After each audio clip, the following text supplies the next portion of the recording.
You're tuned in to RX Radio. What's going on, guys? Welcome back to another episode of RX Radio. We're going to pay some bills out of the gate. First things first, if you guys have listened to the podcast for a while but haven't wanted to make the jump into any like the Prescript courses, totally understand. A lot of bankroll. But you still want to be a part of the conversation. This might be something you guys are interested in. We started up this basically this value bundle for our Prescript coaches that a lot have come to us through RX Radio. So it's called Prescript Collective, and what it is, it's a monthly product that's all education based that consists of 2 emerging ideas lecture series. We have 2 keynotes from the industry, whether it's nutrition, whether it's sports science, whether it's strength and conditioning, whether it's sports performance, whether it's personal training, business optimization, tech, things that we think that through our network have been helpful for us that we're going to bring to you guys on a bi-weekly basis with the best in the industry. And they're going to put together our lecture series that are hosted for you. So month over month, you're going to get 2 new speakers that you can interact with through our community forum, which has been honestly the biggest value add to the product, even for me, just having access to everyone in the community. We have over 200 coaches in there right now, so questions get answered in a timely fashion and perspectives that you may or may not have thought of yourself. So I find myself spending more and more time in these channels, on these threads of the Prescript Collective. On top of that, we also have Eric Bagara guiding our literature review. So month over month, we're going through not only specific pieces of literature, but on a more meta level, how it is that we examine and appraise research on the whole. So we have Emerging Ideas lecture series, our Prescript community application. We also have the literature review component, and we have weekly technique labs. So if you're uncertain of the technique of your certain lifts, or if you're trying to see something through a different lens as far as clients that you train or athletes that you train, hop in the lab every week, submit your videos, and not only learn what you might need to fix or how to change things, but also learn the process in which to see these things yourself. But that's been super helpful, super fun to sit in on those. So guys, if you're interested in just kind of being a part of what we do on a day-to-day basis, fitness might not be the way you pay your bills. For $35 a month, definitely worth it. We're trying to bring in as much value as we can, and we're accessible 24/7. So definitely, if you guys are interested, head on over to www.prescript.com/collective. On top of that, we're also running the Prescript Barbell course starting in March. So the course has been completely revamped to have it's gone from 6 to 9 weeks, but the big change has been the inclusion of the Prescript Barbell Manual, probably one of the largest textbooks written on exclusive barbell training on the big 3 movements. I know this because with the help of a few of my friends, we pretty much wrote the book on it. So it's about 70,000 words. It's actually slightly bigger than the PSL1 manual. Comes with the price of the course, 9-week course, 2 lectures every week. One with Stu Locke, one with myself, and an additional lab component. So if you guys are interested in learning more about assessments, or again, progressions, regressions, adaptations, optimizations, squat, bench, and deadlift, this is definitely going to be one of our most fun courses that we roll out this year, and very confident in this new iteration. So guys, if you're looking to join us for that, registration is live. Head on over to prescript.com. It's up on the homepage. And if you guys are interested as well, the collective is also up for sale. So we'll see you guys in the forums, in the chats, in the lectures, and we'll see you guys next week. This episode, real quick, now that the bills are done being paid, fuck, marry, kill. Your 3 exercises: 1 you do forever, 1 you do for fun, wouldn't tell anyone, and 1 you can't live or could live without. So if you guys would be interested to hear your opinions, had some curveballs, Killian and Jordan. Had some interesting perspectives and takes on exercise. But anyways, I'll leave you guys to enjoy the episode. We'll see you guys next week. Thanks for your time. So what is it? Well, my number's probably lower than my expected lifespan at this point. But I don't know. Like $48. Yeah. You said $2 million lifetime? $2 million lifetime value. That's too low. Way too low. I feel so vulnerable just putting that out in the world. Okay. Mine. I'll give you 201, Bob. Could I use a barter system instead of a numbered value? What are Absolutely. you putting on the table? I would like to arrange marriage, like a no, just like and a cow. What are we a doing? house where I would like to live. But yeah, better be a nice house. Yeah, If I he's mean, you looking could at put a $2 million. value on that house. Yeah, Yeah. you could put a value. So I guess like whatever would get me a house Probably somewhere in California. Hey, looking more than $2 so we're million. talking at least $2 million. You on the water? All right. How about Corpus Christi? I'll take a house in Texas? Corpus Do they Christi. still have those there? I thought Katrina took care of all the houses in Corpus I'll Christi. take what's left. Okay, right on so the hold Gulf. on. Now, this brings up an interesting point. So you are going in a known hurricane region. Yeah. So you're really gambling. 2 birds with 1 stone, though. So you want to Low die expected in the house. lifespan. Lifespan. And for whatever's left, the house I want to live. Okay. I'll blow it up on OnlyFans, get washed away, become a legend. I don't know if OnlyFans is making legends. Oh, It's not the 45. It's not the vinyl. Like, it's not. There's no one going to be like, man, remember back in the day. it's probably Diamond. created some legacy for some people, though. Probably more lawsuits than legacies. A little bit of So both. that's your number. So let's say a house in, because, dude, Corpus Christi can't be expensive. No, that's what I'm saying. I think I So could get you're something coming in Corpus under, Christi. you're probably coming in under a schmel. I'll take 1 million lifetime, but I want part of that in property. Okay, so 500,000 on the house. Probably get a dope crib. Yeah, Or Corpus 500,000, Christi, right by then the Gulf. 500 in a bank Yeah, to show your hog on OnlyFans. there you go. That's incredibly low. For whatever I have we can left probably of my get the life. listeners to fund this. Yeah, we're just That's- gonna GoFundMe Just page. saying. The terrifying part is I don't want to know. That I know, man. Like it's 100,000 a month, guaranteed for 10 years. How much does So that what's equate to? that's Well, 1.2. that's what, 1.2 a year. So 12 mil. That's 12 mil. Yeah. See, I think a million. Or, Tell me, Lundy's got the Corpus Christi real estate. look up. at this pad right Yeah, now. that's 700,000 though. That's almost straight- 800,000. That's straight heat. I'll take 200 in cash. I bet you I could barter down on that. Yeah, maybe it's a fan. Maybe you buy it from a fan. That's pretty big though, because I true. could then take sublease? sublease it to other OnlyFans stars. Oh, you just Have I you know heard the people that do term that. sugar baby? Yeah. Dude, isn't there We a could probably website make for this that? happen. There has Sugar to be. Baby- Sugar Absolutely Baby is a has to website. be. Yeah. I don't know, man. Because you're one step away from human trafficking at that point. Right? That's really where it goes from there. It's It's like, like I know consensual you're human trafficking? because what is shoplifting a sugar baby other than human trafficking? It's like, I want this purse, but I'm not going to pay for it. I'm going to steal it. But I mean, at one this point- is the marketplace for that. But at one point, they described the moon as one small step. So it's a pretty big step. All right, Light but years no away. one going on sugar babies. Neil Armstrong. Neil Hogstrong. My God. I mean, like the OnlyFans route is, Ooh. it to me is worse than a criminal record. Is it? Depending on the crime, I would say like 98% of the crimes. How temporal do you think OnlyFans will become, though? Like, when it goes It's a away. mainstay. This is the beginning. This is the yeah. inception. This There is will the be another singularity of knowing what if it goes everyone's away. dick looks like. What's that? If OnlyFans goes away, there will be something to replace it. Oh, yeah. For I mean, sure. it's, No, at this point, is just it's the start. Yeah, exactly. It's like Think of- the MySpace of like do-it-yourself porn. Yeah, it's we're gonna look back at this point in history and be like, these were wholesome times.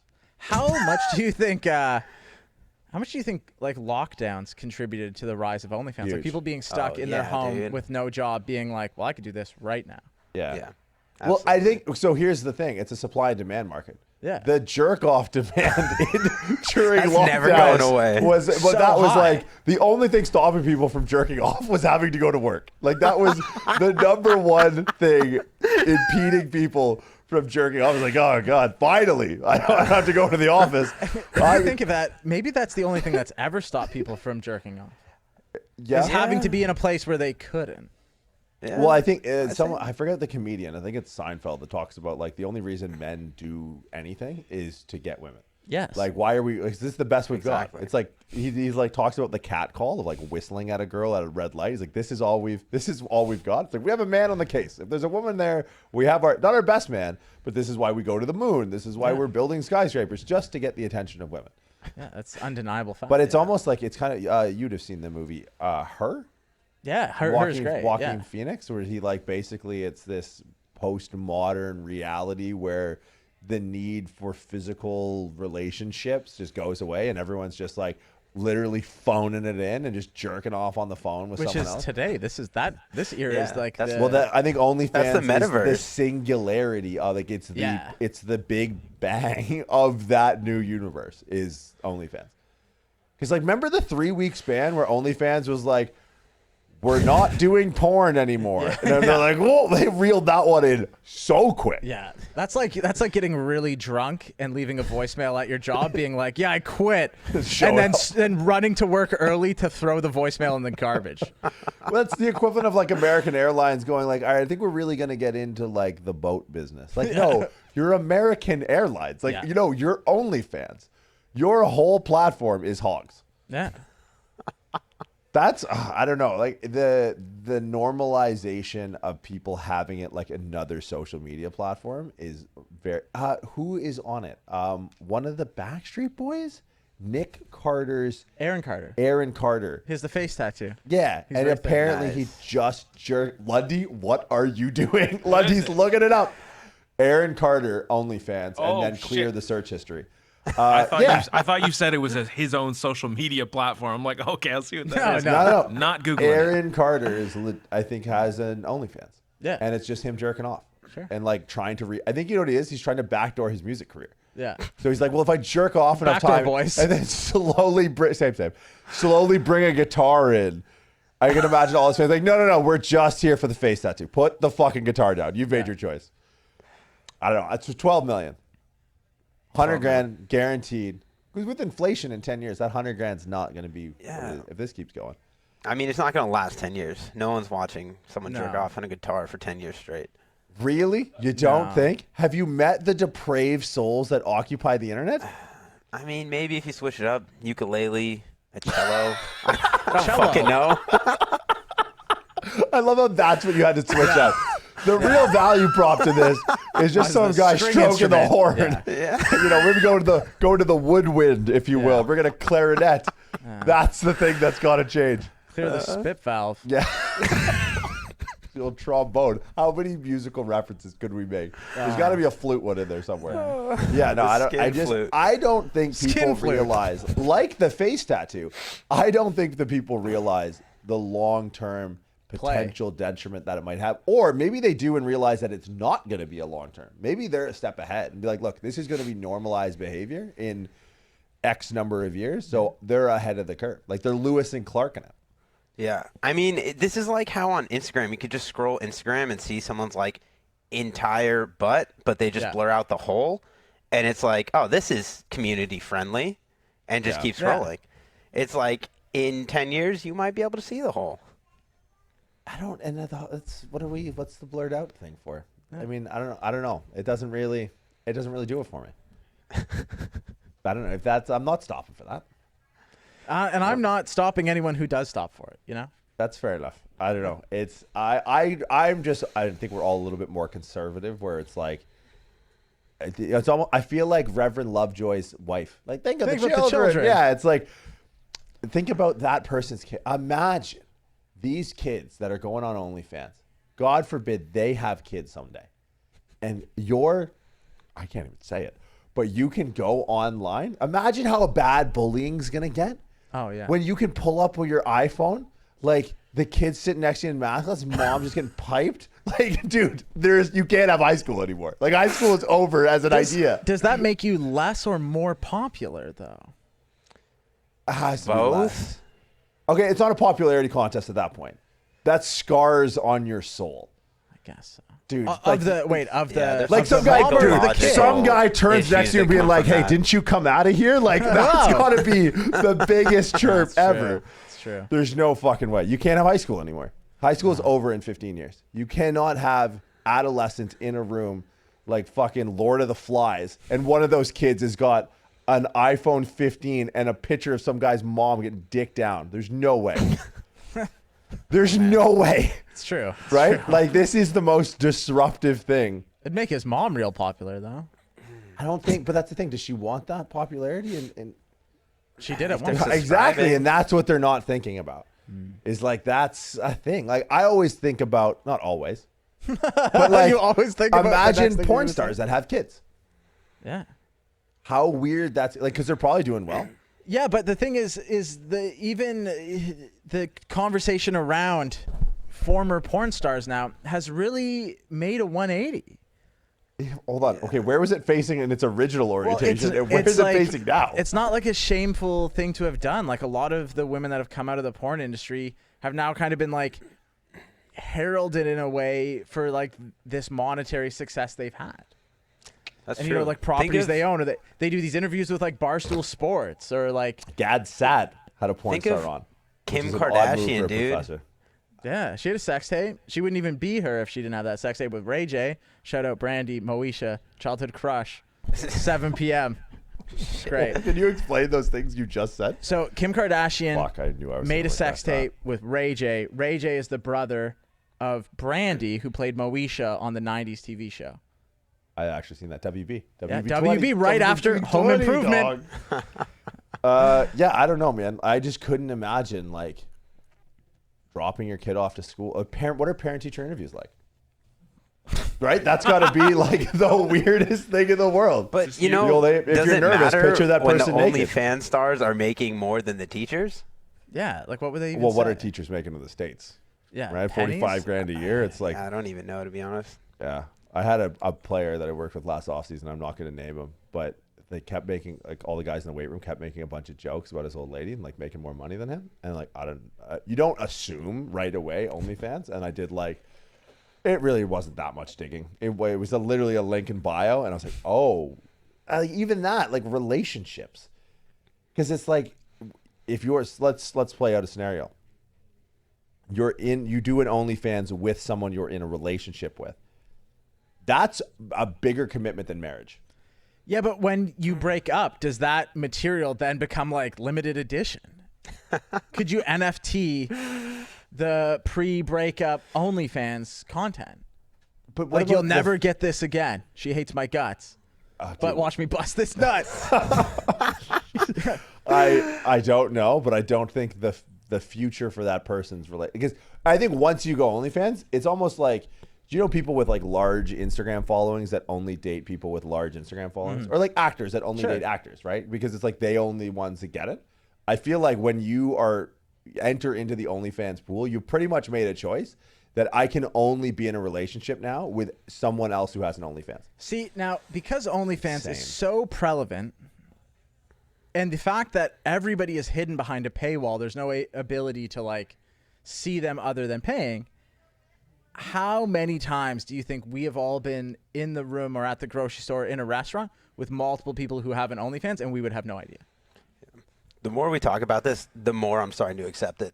And I'm not judging the person on the OnlyFans. No. I'm judging the person who pays for subscriber. it. Exactly. Yeah. Because they're doing their thing. They're making their fucking money. It's not like they're it's like just a job. They actually didn't ask sex you. trafficking and doing like fucked up shit. They're just showing their fucking hog on the internet.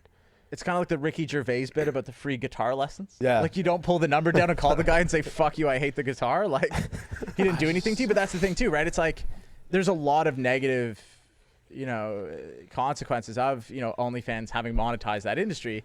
But at the same time, it's like we're probably interacting with people who, use this platform for business thousands of times a day. My thing would be, if you're like, let's call it a creator, Right? right? You are creating and destroying. Yeah, creating life and then destroying life and just flushing it down the toilet.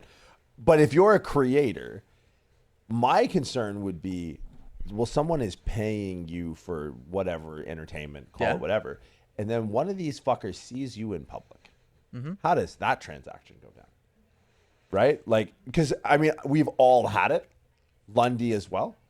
Hey, I follow you on Instagram. That's a weird interaction, right? That's never not weird. It's cool. Like, hey, I follow the podcast, like fucking right. But like, what's the conversation like when the guy walks up to you and goes, hey, I follow you on OnlyFans? Because that's transactional, right? No one, like Instagram, follow, unfollow, I don't give a fuck. Money, no money, there's nothing to me. It's not monetized. But OnlyFans, like, what is that transaction like? That would be one of many concerns I'd have. Yeah, and I think that's obviously a risk you take entering into that industry, and I'm sure there's people that, but like, not to get whatever woke about it, but imagine the amount of creepy and inappropriate interactions women have in general who haven't also volunteered themselves to an industry that promotes it. Right. Like women getting followed home because they work at a restaurant or they work at a grocery store, anywhere in a location, and then someone acts up, right? But my concern with that is and this is like this is putting not my own spin on it, but there's money involved now. It's transactional. Like you go to a restaurant, you're paying for the cheeseburger. No, it's I know a lot of women who work in hospitality. Right. For like decades. Yeah. And this is something that tipping your waitress, that's transactional. Okay. And that could be, again, like the people who are going to act up and be weird are going to do it regardless, right? They're not thinking in these logical, rational terms. Right. So I just mean, like, I think it probably at times makes it worse, but to what amount does it instigate more weirdness from those who are already weird? Because there's going to be people who subscribe to an OnlyFans and see the person in the street and they act accordingly and continue to walk like they don't subscribe to a fucking OnlyFans. But the guy who volunteers that he is a subscriber to an OnlyFans, like the person who tells you they shop at the flea market, that's an individual who doesn't really understand social norms. Right. Yeah, I guess that's fair. And then if the risk is always there, is the reward higher with OnlyFans? Well, undoubtedly, yes. Like, I don't know what the payout models are. Like, I'm sure it's very favorable, right? It's not like an Uber driver. You know, like I'm pretty sure they'd probably be getting. Lundy, can you see what, like, if you can find what the distribution? Yeah, what the cut is. And I know, like, there's a percentage subscriber rate that goes up, and I'm sure it's incentivized. Like, if you're in top 1% of subscribers, you probably get a better payout than somebody who's like, you know. You can negotiate that because you're keeping people on the platform. Yeah. So interesting.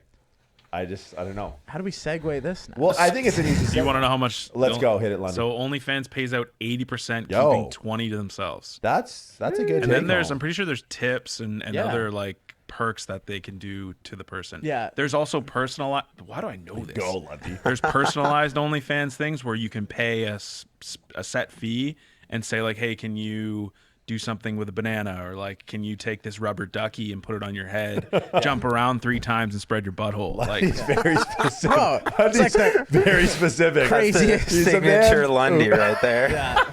Someone's gonna be listening to this being like, that's account. That's account number 68578. Yeah. The rubber duck guy. Yeah. Lundy's icon is just the rubber duck. Scrooge Just got McCuck over outed. here. Just got outed. Yeah. Well, I mean, I think it's a good segue because it's like our price point around. No, but listen. I got this. The price point around our OnlyFans barrier of entry is based off of the logic of you're going to have to carry this with you for the rest of your life. And what return do you get on it? And what return do you get on it, right? So for you, it's like, yeah, give me the crib in Corpus Christi, the potential hurricane hazard, and an extra 200 in the bank, and I'm cool. You, it's like, all right, I want $2 million outright, and you know, hog on. For me, it's like, all right, I want the guaranteed payout over 10 years. Give me the 12 million total, and I think we're good. But it's like, let's flip this now to exercise. What would be what is your return on the exercise that you see playing out over the course of your career? So if you could pick one exercise to perform for the rest of your life, and now here's the rules, or maybe help set the rules. Yeah, is it rules. only one exercise, or is it this exercise is always in your program? No, only one you can exercise. do one exercise as Interesting. your entire program. Okay, Jay. Oh fuck, Thoughts? man. You got something on deck? I'm ready. Okay, he's ready to hit it. I So know I'm the loaded, answer. bro. He's loaded. It's the constraints make it a little difficult, but it's going to be squat. It's going to be high bar back squat. He's got And something. period. Go. Pull up. Period. Mine is barbell RDL. Okay. I don't hate That's it. cool, but whatever. Do you want to like expound on that a little bit, or? Yeah, because I think there's an equivalent amount of stimulus upper to lower body. I think it dramatically trains the posterior chain. It's going to train my lats. It's going to train my grip Back, strength, traps. upper back, traps, residual function at the shoulder. I have an ability to load it at higher or lower volumes, higher or lower intensities. Yeah, I don't- that's yeah. better thought out than my answer.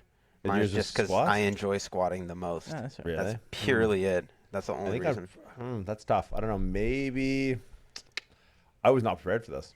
You asked the some- question. Some sort of row. Yeah, but I'm not one of those people that ask the question in the hopes that they ask that back. yeah. I fucking hate that. Yeah. Like, I got you. I Aren't you love. gonna ask me? I love when people like on a Monday morning. I have like a hard rule on Mondays is I don't reciprocate on Mondays. Like, how was your weekend? It was fine, and I keep walking. I give a fuck about what you did this week. It's Monday. I have shit to do. Leave me alone. That's like a hard and fast rule because I find people like kind of linger there and like, aren't you gonna ask me what I did? Like, no, fuck off. I didn't care. If I wanted to know, I would ask you first. Yeah, it's I like don't- a Sunday through Friday kind of rule for me. Yeah. I just don't give a fuck. Sunday Get at me through on Saturday. Sunday. No. That's standing dumbbell overhead press. If I'm thinking Ooh, pure interesting.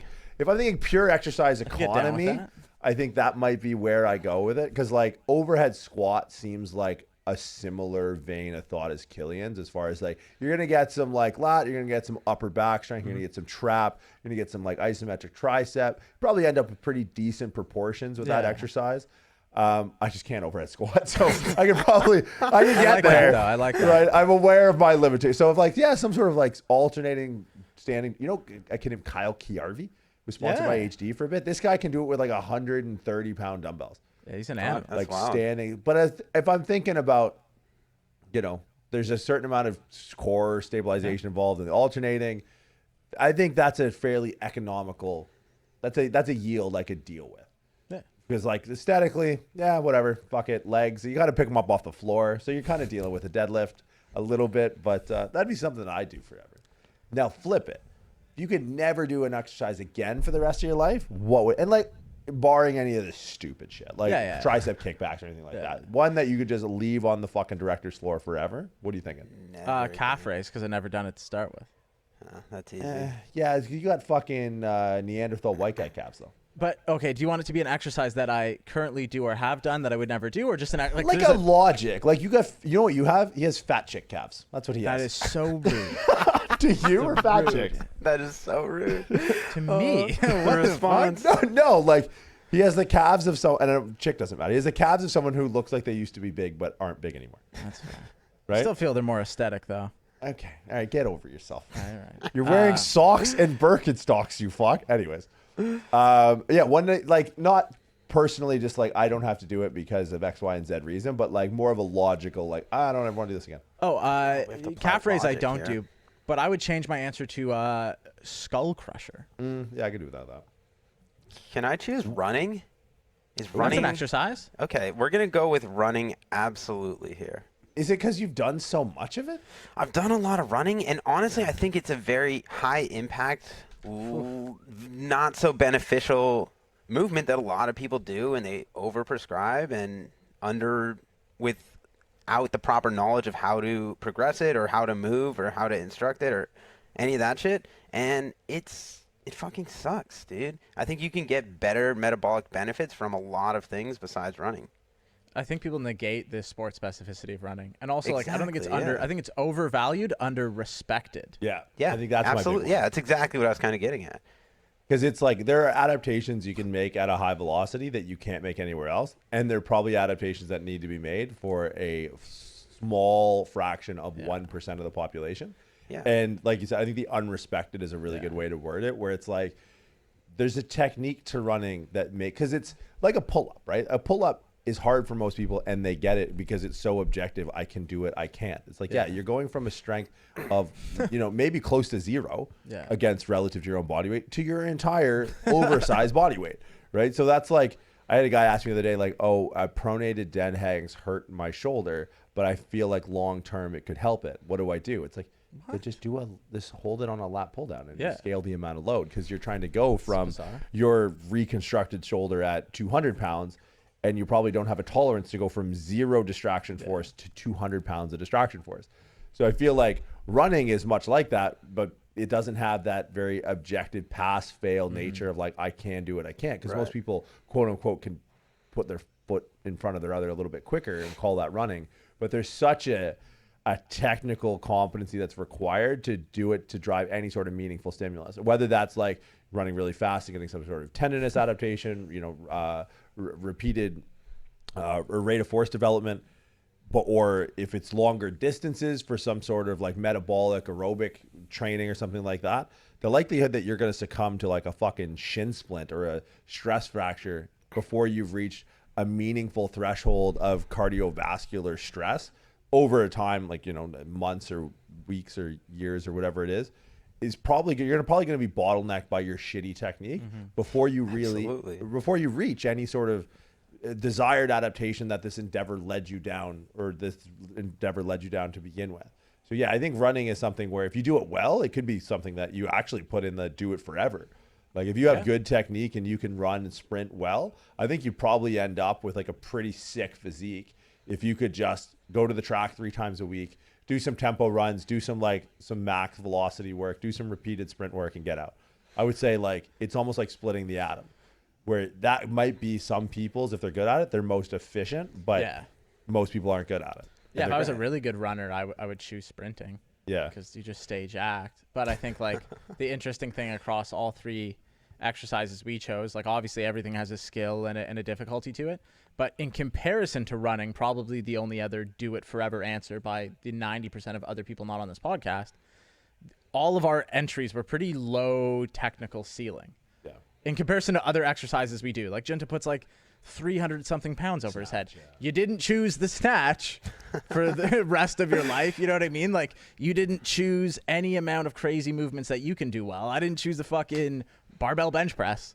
I went RDL because I'm like, I could probably pick this up on a bad day and it be effective to some degree.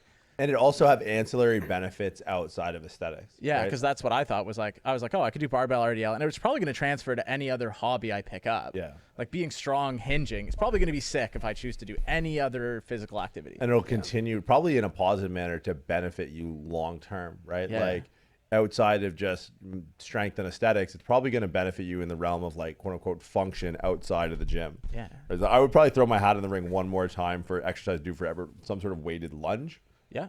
Yeah. Probably dumbbell walking lunge I'd probably throw in there. That would be my thought out answer to that question. Like functionality, like useful exercise would be some sort of lunge variation, weighted lunge variation.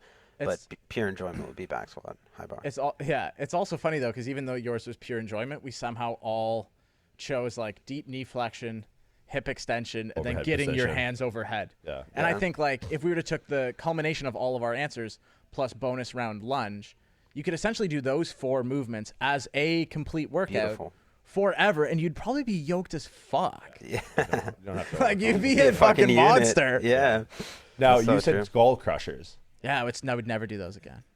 Any particular reason? I think they're pretty low yield. I think the actual like nuance of doing a skull crusher well, like, I think it's a pretty difficult movement. Like to be able to like keep your elbows in that perpendicular position to the ground, not cause any kind of excessive extension or flexion at the shoulder as you go through the movement. Be able to load it with a weight relative to that of what you could press. Seems like an odd takeaway for me. Like I would just go neutral grip dumbbell press. Yeah. And that would probably smoke my triceps more than the skull crusher. I think it has a lot of undue collateral for what it does. Yeah, exactly. It's like this giant thing that just does a really small thing. Yeah, like I stopped doing skull crushers and my arms got bigger. Yeah. It's like when you get a gift in a giant box and it's a really small gift. Yeah. You're like, oh man, that's this big, giant, elaborate box and a bow and like 7 boxes inside, and inside it was just a tricep. It's like when you order a hanger from Amazon. You order a hanger from Amazon? Hanger. Have you done that before? Yeah. I remember once I was like, I didn't read the description. I was at a place. What's the carbon footprint on that? Oh yeah, big enough. I was somewhere where someone ordered a apple pie on Uber Eats from McDonald's. Yep. It was in Miami. Steph ordered an apple pie and the guy just didn't deliver it. Yeah, the guy's like, fuck you. Fuck this. 7 cents? Yeah, this is what my life is worth to you? Fuck your apple pie. Yeah. I just straight up like just disappeared off the map. It was like, look, I'm going to take the L. I'll deal with Uber headquarters. You're not getting your fucking apple pie delivered. It was literally one single apple pie. So that's your skull crusher. Yeah. That's your apple pie on Uber Eats. One exercise if you never do again. Like, if you never do it again, it'll be too soon. Who, me? Yeah, you. I can't see either of you on the camera right now. If I can never do... Can I choose running again? It's definitely got to be running. No, maybe a sit-up. I think a sit-up is probably one of the most useless exercises that people do on a very regular basis. Yeah. And what's funny, because they probably came to popularity around the same time. Yeah. Right? Like the jogging phase. It's always funny because like we kind of grew up with jogging being a thing. Like we were just on the cusp of like people never doing that before. And then you watch Forrest Gump and you realize like, oh, there was a point where people just started doing this all of a sudden. Like this was a craze that people just like, you watch Anchorman and they're like, oh, I think it's called jogging. Yeah. It's like they're Swedish or something. And it's like, wow, there was a point where, and you know what, for me, what gets me with running is watching someone starting to run is the most, like, they're just like, they do a couple arm swings. It's like, oh no, this guy's going to do it. This guy, and he just like walks a little bit. And then I was like, he's going to do it. And then he starts going. It's like, I'd rather watch an OnlyFans. Yeah. I'd rather, because this is probably like, and you make eye contact with them, like, oh, dude, 2 seconds ago you were standing still and you looked way less stupid. Now you're running and you look like an idiot. Like, I love watching face and like body language as people are actually running, dude.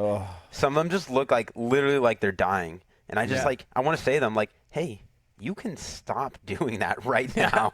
Just stop moving your legs. Like, it's the best in gyms where there's like cardio sections that overlook weight sections, and it's like you just see all the miserable people. It's like, why don't you go into like the elephant graveyard where everyone's happy? Like, just get off there and just go do those things. Imagine being on a treadmill running on like the mezzanine of a fancy gym, staring down at the weights and looking at everybody who looks better than you. And thinking sitting they're all down. stupid.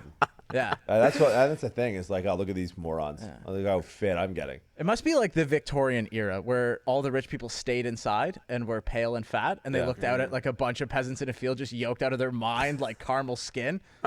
Well, that's like the era of Michelangelo's David. Yeah. Because they were like, they tried to bring small hogs into I was just going to say, into like, fashion. yo, make his dick smaller, though. Yeah, that was literally like a thing. It was like, that was like part of the artistic endeavor, so that like the rich and famous would look at it and be like, yes, this is art. It's just like, really? Yeah, Thumbelina. Okay, so exercise I would never do again. Barbell bench press. Whoa, I what? gotta down with do that. barbell I'm I down bench take press. a slight to you both should. of you. You and Kyle Rogers Dude. take the barbell bench press and get I just done. It's like I've just done it so much, and I've done it to a point of like almost literally to death, Yeah. where I was like, okay, I think we're done here. It's funny. It's the one movement that brings me like constant joy. Really? Like it's the one movement like I'll Is it go because in you're and, lying down? yeah, definitely. Okay. All things in life that bring me joy, I'm usually laying on my back. You know what I mean? Fair enough. Yeah, it's one that I could just do without. Yeah. It does nothing. It 100% agree with that. it's my running. It's my running with weights. Like it constantly hurts. Even pre-pec tear, it was just constantly painful. I was never excited to do it. That's fair. It's something that to get good at it, you actually have to do a lot. Yeah. Like, I could squat, once, twice a week, and that would probably be my upper limit. Enough, yeah. Where it's like I never really saw meaningful strides in my strength and bench press until I was pressing minimum 3 times a week. Thank you. So you're just like trashed because because it is loaded lighter, because you have less, overall muscle behind it. So like even when you're benching heavy is nothing near like squatting heavy. So yeah, you could, like I've done 3 to maybe four times pressing a week on a bar with probably an accessory on a dumbbell, and that's when I was getting like pretty strong on the bench. So it's just like I didn't enjoy it then. I didn't enjoy the outcome, even like benching whatever my max successfully before tearing my pec. I was like, tearing my pec was just like, it was basically summarized all the pain of bench I would have experienced for the rest of my life into one single blow, and now I just don't do it. It was just confirmation that it was done. I was just, that's all I need. I was out. So it's just like, that would be one where, and I would say if there's one exercise that people could get away with not doing for the rest of their life, bench press. I'll do push-ups. See, I want to change my answer now. Go. We're going to keep going around in circles. The barbell back squat. I'd like to axe that forever. Now, like high bar or the way you do it? Oh.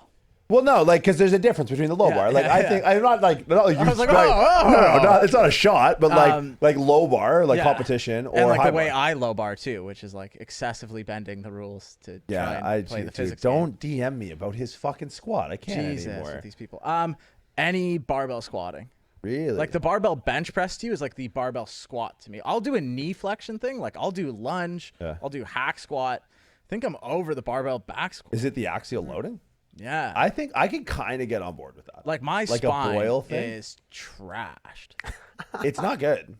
Like I've never got imaging done because I don't want the knowledge of, and like obviously everybody has disc this, disc that. No. But whatever's happening in my spine is not a good day. I'll put a 5 down on end plate fractures, guaranteed. Yeah. Without a doubt, right? Like, and that's the look. I think you bring up a good point. Like axial loading, like the deadlift is going to be much more like you're going to have soft tissue deformation because it's the muscles that'll manage the high shear. Yeah. But you're going to have like, let's call them harder tissue deformations because you're the only thing that really manages compression effectively is going to be the vertebra. And like I know that I feel like you were saying, like you always hurt when you barbell bench press, and like I'm not a bad squatter, like I'm a decent squatter from a technical standpoint, but like when I don't squat, my body feels so much better. Yeah. And when I do squat, I'm like, oh, I know I'm barbell squatting now. Yeah. I can't drive to Burlington without like stopping the car and adjusting my legs.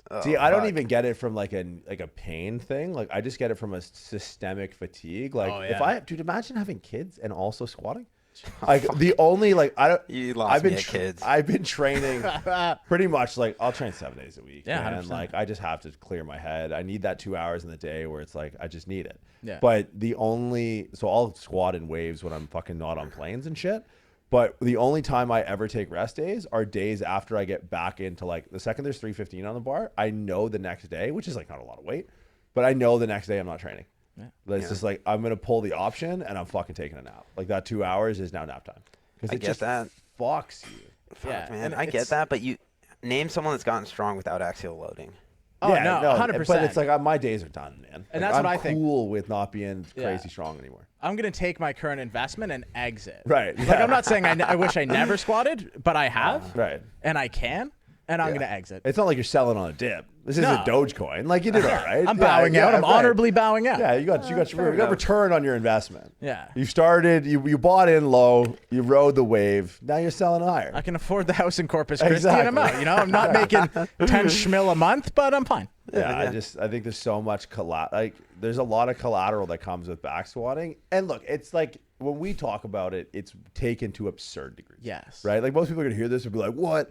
No, I think look, you wear like one of those Nike felt belts and you also wear like spandex pants under your shim shorts. Like we're not the same. You know what I mean? Like go fucking half squat your 275 and tell me how squats are king. Yeah, and that's the thing too. Like the people are like, somebody asked me this question in a Q&A once, and they were like, "What movement would you like deleted from the weight room?" And I was like, "Barbell back squat, 100%. We can kill it." And they're like, "Oh yeah, well check it all the literature on how sick the squat is." I'm like, dude, great, but that was not the question. If I could give an honorable mention, or actually if I could killing an exercise actually changed the framework for me. Like removing or not doing something From the forever. vocabulary. Right. Well, it's funny because like not doing something forever and still letting it exist. Yeah, you know, squatting, running, bench pressing, I can get on board with that. I'm cool with them existing.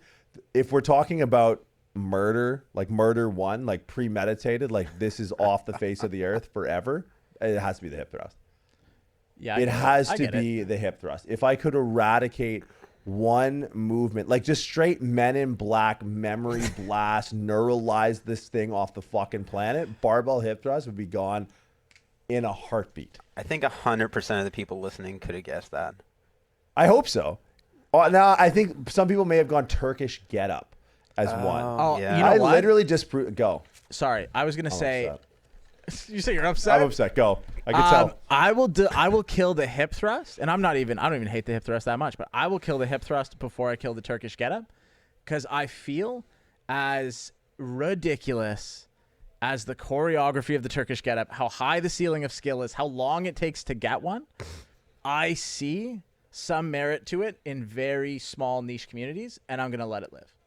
Okay, that's fine. That's your pardon. Your presidential pardon. You're like the president on Thanksgiving. And I know that's your turkey. Yeah, I know that's your the turkey. long-winded, like, but it depends. But it's like Yeah. it doesn't depend. Yeah. There's a very small point in time where I go, I could see this be like having merit, but not in the way that it's programmed. It's just, I don't know. Yeah. I mean, I'm going to stick on the hip thrust for a little bit just because how ridiculous. You know what bothers me about the hip thrust is the mounting evidence of bad science that has attempted, it's like the life support that the hip thrust has been on. And it's just like every form of scientific life support that they throw at this thing. And it's like, it's Roe v. Wade, man. Like, just kill it. Just fucking kill it. Like, end this thing forever. Wow. And it's just, it's got to go.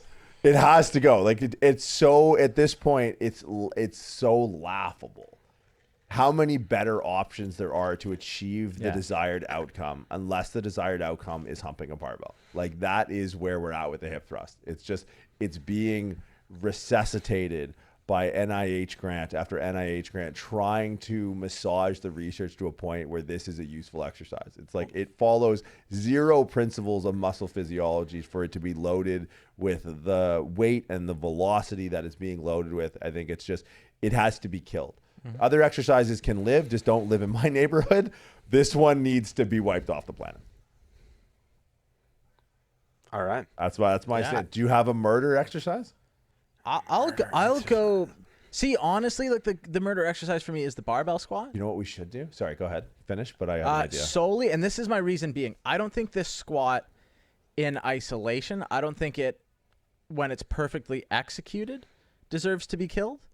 But the amount of shitty looking, non-transferable, non-adaptive squats I've seen, or people that are just too weak doing it, is why I wish it just wouldn't exist. Because like you said, there are numerous better options to achieve whatever goal got them in the squat rack to begin with that would just eliminate this long, like, acclimation up the mountain to actually doing it where it does anything. Okay. Are you ready? Yeah. We're going to do something real quick. Exercises. Fuck one, marry one, kill one, go. Jay. All right. I got to fuck the snatch. Because you just got it. It's the sexiest one. Just a layup. It's the sexiest one. Okay. So I'm gonna fuck the snatch. I'm going to stand by it, and your Corpus Christi hurricane death. That's the back squat for me. If I die in a squat rack, just know that I died happy. So I'm gonna marry the high bar back squat. Okay. Kill's a hard one for me. There's a lot of things that I just don't find useful, so I just they don't even enter this conversation. But if I had to kill one, I might say the sumo deadlift. Ooh, it's the way that you guys, I know this isn't a shot at you, Killian, or powerlifting in general, but this is the exact kind of arguments you guys are making for killing the back squat. Yeah. I'd apply to the sumo deadlift because I think it's misappropriated in a lot of ways.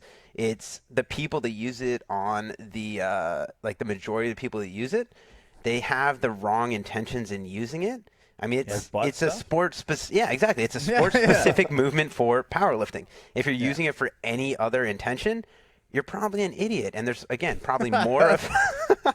If you are a powerlifter, you're also an idiot. Circle gets the square. Thanks, Bruce Flash. You're either an idiot with purpose or an idiot without purpose. That's the only difference. I don't know what's worse. But I think it's got to be the sumo deadlift for very similar reasons to why you would kill the back squat, why you would kill the hip thrust. I think it's just it's overutilized and there's not much utilization to it. Oh, I like that. Yeah. Is it me? Yeah, go give her. So I'll marry the barbell RDL because I started with that. I think me and the RDL will go the distance. There's a lot of variables there, but we'll always find each other even on a bad day. Yep. It's like the Notebook. Yeah. I'm gonna kill the barbell back squat, and I think I'm gonna fuck the pull up. Yeah, I can see that. Yeah, I like it. Pull up, never because the pull up kind of gives me what the barbell RDL does in a way, but not as valuable and not as long term. So that's your side Not piece. the same stability. Yeah. Pull-up's the side piece to the RDL. They're kind of giving me the same thing. Right. One's a little bit more exciting, a little more flashy for the gram. One's in an Econo lodge, and one's he's driving over to the One's that ride or die, barbell RDL. Get out of all right, well, yeah, we're definitely killing the hip thrust. What are we fucking? What's the exercise? Oh, wait, no, finish. No. Go. What? I was going to say, what's the exercise for kings? For kings, by kings. Taught, instructed only by kings. Fuck. I don't know, man. What do I really like to do? Deadlift, I think. Just conventional deadlift. I think when all things are going well, that's the one that I have no trepidation around. That's the one that that's my fastest. Yeah. That's my which, fuck it. It's the same thing. So when I think of bench press, very slow, eccentric, very nervous. When I squat, even still, and always have been very nervous. I need to groove this properly where it's yeah, the deadlift, I could always just fuck. Just all right, if I get aggressive enough, this thing is coming off the floor. Choking and spitting. Yeah, it's just on it, chalking your hands. That for me is the shaking ultimate. Shaking it a bit. Kill, marry. What's the consistent one? What's my ride or die? Single arm dumbbell row? I knew you were going to say it. Single arm dumbbell row. Sure, because it gives you a little bit, right? It gives you a taste. It's this is kind of like a deadlift. There is a little grip and rip. Yeah. But there's some TLC in there as well. Grip and rip, tug and shrug. Same. So it's a little bit more versatile. It'll be there. It can be, it can be light on some days. It can be heavy on others. So that's my fuck, marry, kill. So single arm dumbbell row, we're marrying. We're going the distance. That'll be in there forever. Longevity play. Yeah. That'll be nice. For life. fuck deadlift all day, every which way, twice on Sundays. Kill barbell hip thrust. Did it. Do it. Nailed it. That was. I mean, we could all listening to your guys' picks. Like, we could be in a polyamorous exercise relationship, and I'd be happy with any of these programs. Absolutely. Okay. Yeah, absolutely. I like that. And you know how many programs exist with the exercises that we just killed? Yeah. That's the concerning part. Like, what was the ones? What did we kill? Hip thrust, So bad. kind of Turkish get up, running, and back squatting. The funniest part is how many programs sumo deadlift. how many programs exist solely with the exercises we killed and not with the exercises we'd fuck or marry. Right. Yeah. I think that should be like guidelines exercise programming. It's like, look, you want to get flashy, pick the fuck list. You want to have a balanced program, maybe have a little bit of both. But I think literally when it comes to movements, like those are your big rocks. Yeah. Like your side pieces, your main chicks. You know, leave the other ones in the trunk. Have Joe Pesci stab a bunch of times like a Goodfellas, and then that's exercise programming for the rest of your life. The Turkish get-up is like the ditch pig of exercise. The ditch pig. So this is when the Econo Lodge doesn't work out. This is like you're cruising down like Michigan Avenue, and you're just picking up a streetwalker. It's a streetwalker. The Turkish get-up's the ditch pig because it's always there. And you choose to ignore it, but if nobody was around, you'd fuck with it a little bit, you know? You put your shoe on your head, and you're like... Everybody does it. I know you guys fucking do it. I see you. That's it. That's it. We're done. All right, guys. Thanks for hanging out. Tag us with your fuck, marry, kill list at RX Radio, at Killian Hamilton, Leatherjack Productions, Red, White, and Jordan. Thanks for tuning in, guys.